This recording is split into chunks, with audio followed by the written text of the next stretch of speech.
Many theme parks have a college program where they bring in college students from all over the place to help work at the park during the summer.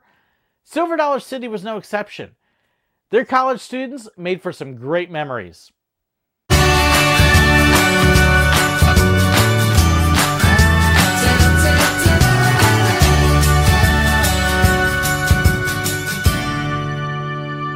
Some of my favorite people to work with over the years at Silver Dollar City were the ones that came in for a special summer program.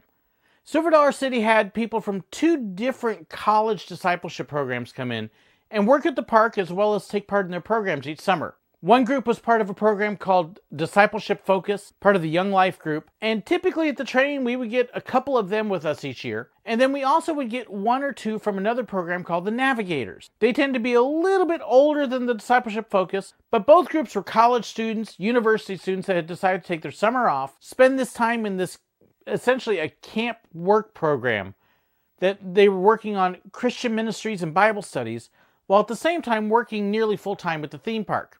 Each year we would get 3 or 4 different guys who would come in as part of the program, and they would have certain days that they would be able to work and certain days that they were in their program doing the things that the program did. And they made for a lot of fun, especially since we tended to have a group of older guys working at the train, and then we would get these young college guys in, and it would definitely liven things up a little bit. Now, us regulars on the train, the first year it was Josh who was our lead, Joe, Rick, me, Kevin. All of us were, a little bit older, and we were all kind of loud, brash, goofballs out there having a great time, and everybody in the park could typically hear us because of who we were. Well, that first year we got a young guy named Blaze as part of the Navigator program. Yes, that really was his name. Blaze was this sweet guy, gentle, kind, soft-spoken, addressed to everybody by sir. Hey, Blaze, can you go over there and do that? Yes, sir. And I will never forget, as he's saying yes, sir, to all of us, Rick, our guy who'd been on the train forever, looks at Blaze and just straight dead on in his eye. Blaze, stop calling me sir. Yes, sir. No! Blaze was so soft-spoken that we were a little concerned at the beginning with him because we're kind of loud. We've almost got to be for the train because people have to be able to hear us over the noise of the train.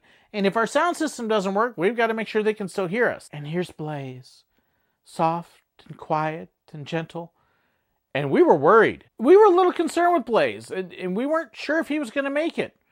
After all, like I said, we're all kind of loud and brusque, and we can be a little bit hard on guys that we're not sure are getting what the show is supposed to be and what it means to be a train robber and how to do the characters and to basically keep the spirit of the train. We were riding him just a little bit and then it clicked.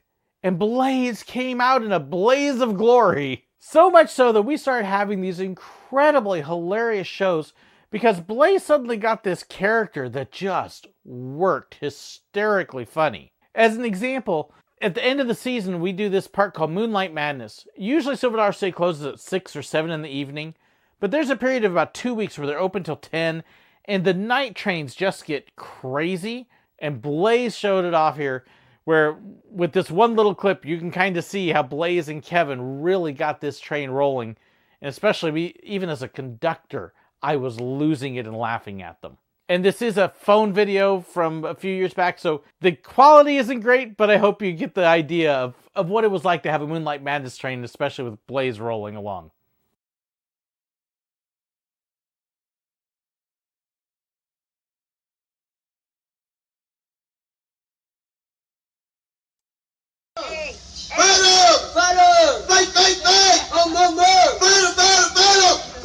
Push it back, way back.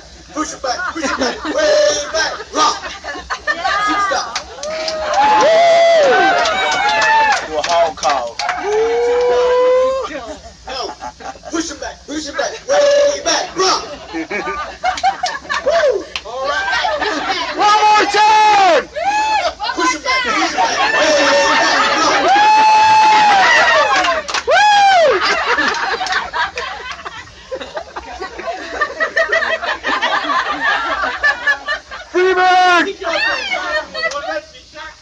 I'd get killed.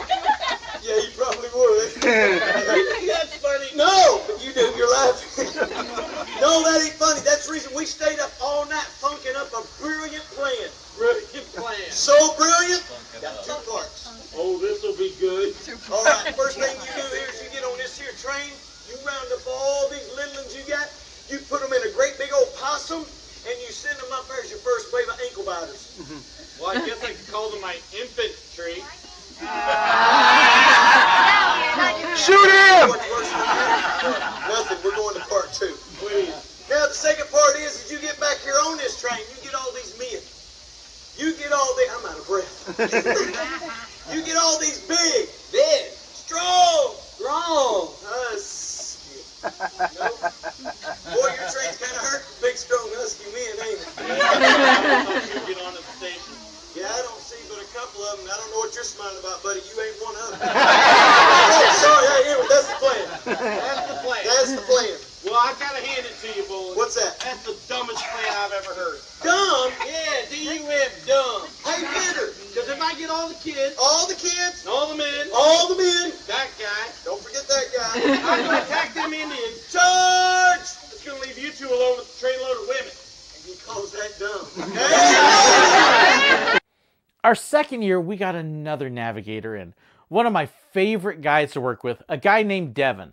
And I've actually talked about Devin in the pranks video and a couple other spots. Devin was the guy I like to jokingly call my twin brother by another mother. Devin was just a lot of fun. And we would get out there and Devin would start throwing out these quips and one-liners and would work hard on stumping us. And it ended up this constant back and forth on who can stump who and who can trip up who. And we just had a ton of fun with Devin. You know, of course, when Devin and I would get out there and we would be robbing together, well, we would try these wonderful lines about our relationship as brothers, such as this one. If you all ain't figured out yet, you're in a heap of trouble. We are those 2 notorious train robbers, the Bowling Boys. I'm Alfie J. Bowling. This is my twin brother, Ralph. This is a stick-up. Are we moving too fast for y'all? But one of my favorite memories of working with Devin was this time that Rick and I were out there robbing. Devin's the conductor. It's near the end of the season. It's like his next to last day or something, and he's conducting. He brings the train around. His parents are on the train. Well, of course, we've got to have a little bit of fun with Devin's mom. Part of the end of the show, the robbers are trying not to get shot, and so they're trying to convince the conductor that their ma's on the train. Don't shoot him, even though you can see ma's grave right there on the side. Who do we look for? We find out Devin's mom is on the train, and that's who we go right after. Made for quite a lot of fun because people are looking at us and they're looking at her. They're going, there's no way that's your ma, which was part of the point of it. And of course, Devin's looking at us going, that can't be your ma. That's my ma. It was a lot of fun. We were blessed and honored because Devin actually came back a second year in a row. And so my third year out there, Devin's out there again. Again, we had a couple other guys, and then we had another navigator named Josh who joined him. We, again, had a lot of fun. There's another great story on that same prank video about what I did to Josh on his last day and scaring him to death. But these guys, all of them, had a heart of gold. They wanted to not just help the guests and do wonderful things to help them have a great day, but they wanted to be able to bless and serve other people around them. This really became real to me one time during that third year. I was out in the robber shack one time, and was just talking with a couple of the guys, and I think it was probably Josh. Just talking about some of the struggles I've been having. My family is not a family of money. We pastor this little dinky church that barely pays its own bills. I don't work jobs that tend to make a lot of money, just enough to get by, so that way I'm free to be able to do the work of the church. I was talking with them, and it had been a particularly hard month, and I was looking at my electric bill and trying to figure out how on earth I was going to pay it. I don't know how it's going to work out. I know somehow the money's going to come through, but I don't know. A few days later, I was out there robbing again, and the train is getting ready to pull out, and we get a call on the radio. Hey, George, make sure that you're Alfie. Alfie? Okay, can do. We would get requests like that sometimes if somebody we knew was riding the train. If we'd had friends or family come in and they wanted to make sure that they sat on the part of the train that we were robbing, they would call out and let us know to be a certain robbers because the robbers would rob certain parts of the train. And that way it would make it easy to kind of catch up to our friends and give them a quick high five and a hello or something while we're doing the show. Okay, must be somebody I know. No idea who, but I'll look for them. As the train gets out there and stops for the show, we look out, kind of looking to see who on earth it is that wanted me out there, and I realize the whole fourth car just about is all kids from the Navigators program. They're all people who work in different parts of the park. I'd gotten to meet a lot of them, and okay, all the Navigators are back. That's interesting. We go through, do the show, have a great time. Comes down to robbing the train. I finish the third car up and pick up a little bit, and I get to the fourth car, and one of the guys hands me an envelope. Not just any envelope. It is a fat, thick money bank envelope. Okay, that's different. And like, what on earth? And everybody starts smiling and clapping. And I'm going, this is weird. Thanks, guys. Of course, I'm doing a show. I can't stop the show just to make a big production. So I took the envelope into my overalls at the time, put it away where I'm not going to lose it, and go on, finish up the show. And this whole time, there's this fat envelope. I know they've done something nice. As the train finishes up, we finish the end of the show, we're waving goodbye, and where only they can see it, I pull the envelope out and open it up and realize it's full of money. Not just small bills, but these college kids have taken up an offering for me to help me out with this bill that I couldn't afford. And as I'm out there waving goodbye, I'm starting to cry, and again, they all waved and cheered and told them thank you. I got back in the cabin and counted, and the amount of money they had given, almost to the dollar, was the amount of my electric bill. Talk about being blown away. So before the train even got back up to the station, I was on my phone telling them, make sure you tell them all thank you and how much I appreciate it. And just cried over their generosity. That's how Christians are supposed to be. And these kids just blessed the socks off of me that day. So Josh, Devin, and all the rest of the Navigators who were watching this that chipped in that day, once again, thank you. That memory has stuck with me and is just special. It's a wonderful way to inspire me. Not just that God is going to take care of me and that other people look out, but as an inspiration for me to do the same for others. And I hope it's an inspiration for you to bless others as well. Thanks so much for watching. Hope you enjoyed this. Please don't forget to like and share. If you haven't seen it yet too, hey, I've got a Reddit.